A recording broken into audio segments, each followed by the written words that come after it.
سنة 2015 العالم كله كان بيتابع الطيران الروسي وهو بيقصف في سوريا، لكن اللي الأغلبية العظمى ما شافتهوش كان المشهد ده.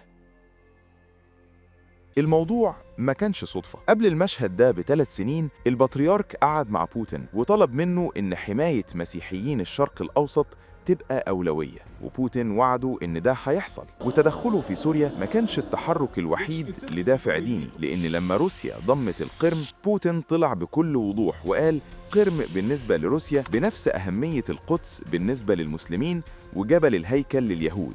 لكن التصريحات المقدسة دي عاملة زي الماتريوشكا الروسي، بتلمع من بره لكن لما تفتحها هتلاقيها بتطارد القساوسة، بتعتقلهم في معسكرات الموت وبتعدمهم بمنتهى القسوة. شايف ده؟ دي كاتدرائية المسيح المخلص، أعظم وأقدس صرح روحي للمسيحية في روسيا. فجروها بالديناميت وسووها بالأرض، واتبنى مكانها حمام السباحة اللي انت شايفه قدامك ده. التناقض ده بيحطنا قدام سؤال واحد: إزاي الدولة اللي كانت بتعدم قساوسة الكنيسة الأرثوذكسية وتفجر كنايسهم بقت فجأة بتتحرك بتفويض إلهي منهم؟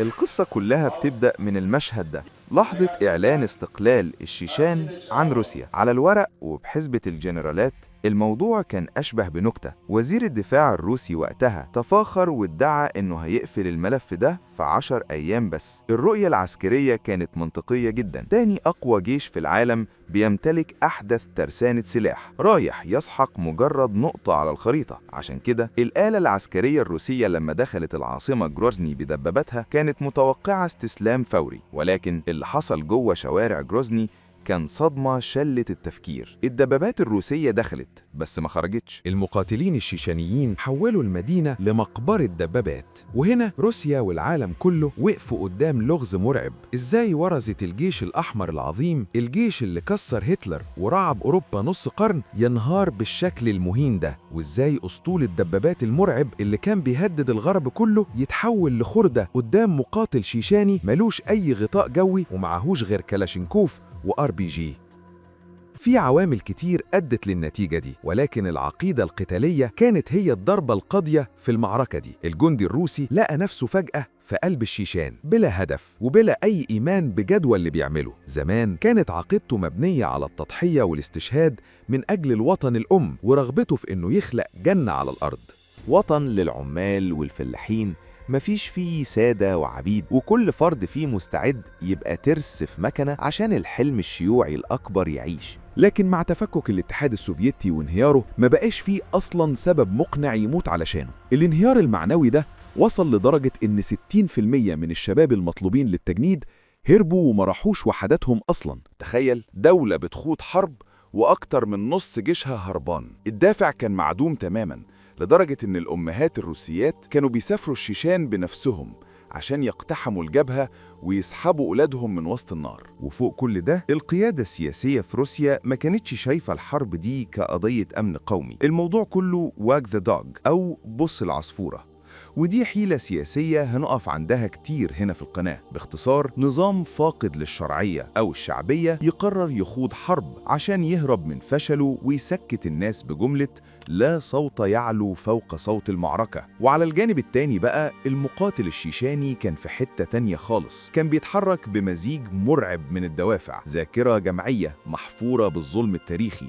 والتهجير القسري اللي عملوا فيهم ستالين زمان، ثقافة جبلية بتمجد الفارس المحارب اللي بيدور على المجد والشهادة في ساحة المعركة، ودافع ديني ورغبة شرسة في الانتقام والشهادة في سبيل الله. الرئيس بوريس يلتسن كان مدرك لحجم الفراغ المرعب ده. يلتسن أدرك إن روسيا الجديدة على عكس الإمبراطورية القيصرية أو الاتحاد السوفيتي بقت تفتقر تماماً لأي فكرة قومية أو أيديولوجية جامعة، زي شركة عملاقة وموظفين مبيعات كتير بس محدش فيهم عارف هما بيبيعوا إيه أصلاً. وعشان كده أطلق مبادرة رسمية للبحث عن فكرة قومية، عمل مسابقة في الجرايد وخصص جايزة 10 مليون روبل لأي مواطن يكتب مقال يخترع فيه أيديولوجية جديدة للبلد. المحاولة دي فشلت فشل ذريع، ولكن في وسط الفراغ واليأس ده كان فيه لاعب قديم بيستعد للظهور. مع انهيار السوفييت أهم منتج الغرب صدره لروسيا كان الديمقراطية، ومع قانون حرية الأديان الكنيسة اللي كانت مقموعة وممنوعة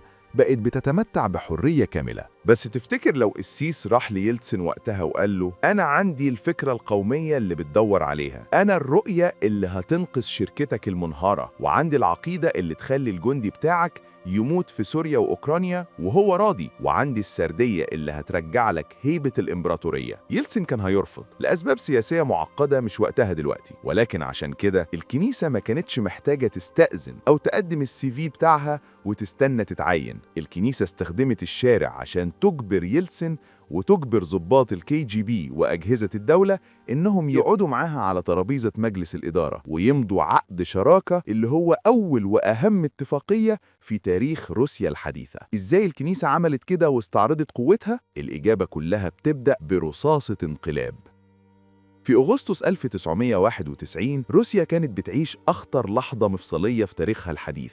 الرئيس السوفيتي ميخائيل جورباتشوف كان بيجهز لتوقيع معاهدة بتمنح الجمهوريات استقلالية واسعة، يعني من الآخر موسكو هتفقد السيطرة، وده اللي شجع الشيشان تتمرد وتعلن استقلالها بالمناسبة. وده طبعاً وضع ما قبلش بيه فلول السوفيات في الحزب الشيوعي وأمن الدولة. الناس دي شافت إن دولتهم بتضيع، مناصبهم بتطير، والاتحاد اللي أفنوا عمرهم وماتوا عشانه بينهار قدام عينيهم. عشان كده قرروا يتحركوا فوراً، عملوا انقلاب، احتجزوا جورباتشوف في بيته، سيطروا على التلفزيون ونزلوا الدبابات في شوارع موسكو. الانقلاب ده لو كان نجح كان معناه رجوع السوفيات للسلطة ورجوع الكنيسة لمفرمة القمع من تاني. ولكن الانقلابيين وقعوا في خطأ قاتل، معرفوش يقبضوا على بوريس يلتسن اللي كان لسه منتخب رئيس لجمهورية روسيا. يلتسن قدر يهرب وجري اتحصن جوه مبنى البرلمان أو البيت الأبيض. ومن قلب الحصار ووسط الدبابات اللي محوطاه من كل حتة، يلتسن خرج ووجه استغاثة علنية ومباشرة لشخص واحد بس، بطريرك الكنيسة الأرثوذكسية أليكسي الثاني. أليكسي كان عميل للKGB أصلاً، بس فاجئهم كلهم واختار الانحياز للديمقراطية. وفي الساعة 1:42 صباحاً، وقبل دقايق بس من هجوم الدبابات على البرلمان، البطريرك طلع في التلفزيون والراديو ووجه إنذار مرعب للجنود. أعلن حرمان كنسي لأي شخص هيشارك في الانقلاب، يعني تكفير صريح لأي جندي يرفع سلاحه في وش مدني. طب والنتيجة؟ شلل تام لآلة البطش السوفيتية. الجنود الشباب جوه الدبابات جالهم رعب من فكرة اللعنة الأبدية وترددوا ينفذوا الأوامر. طب هل الخطاب ده كان مؤثر للدرجة دي ولا أنا ببالغ؟ عايز أقولك إن بعد أقل من 90 دقيقة من الخطاب، رئيس الKGB اللي هو جهاز أمن الدولة زي ما اتفقنا اتصل بيلتسن وقال له مفيش هجوم الليلة دي. قادة الانقلاب انهاروا تماماً. وزير الداخلية بوريس بوجو انتحر في شقته. القائد السوفيتي العظيم سيادة المشيع سيرجي أخروميف شنق نفسه في مكتبه وساب رسالة بتقول إنه مش قادر يعيش بعد ما كل حاجة اعتبرها معنى لحياته انهارت.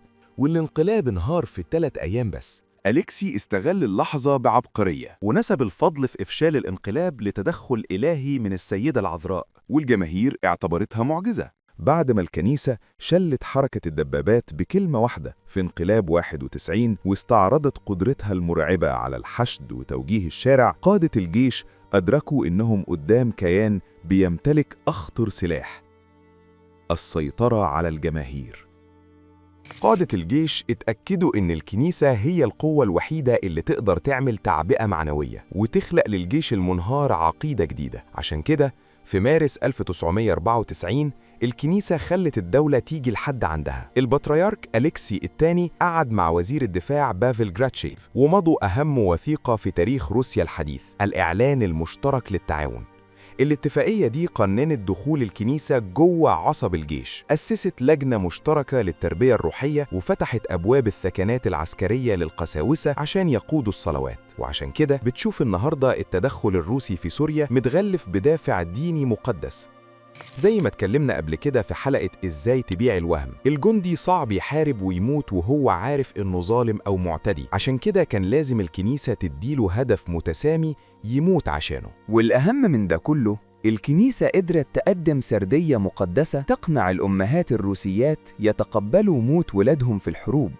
توغل الكنيسة جوه الجيش ما كانش النهاية، ولكن كان مجرد خطوة أولى اقتحمت بيها كل أجهزة ومؤسسات الدولة. بوتين في بداية حكمه كان بيبني شرعيته على أساس قابل للقياس، وهو الاقتصاد والاستقرار. ولكن مع انفجار احتجاجات 2012 بوتين لقى نفسه في نفس المأزق القديم بتاع يلتسن.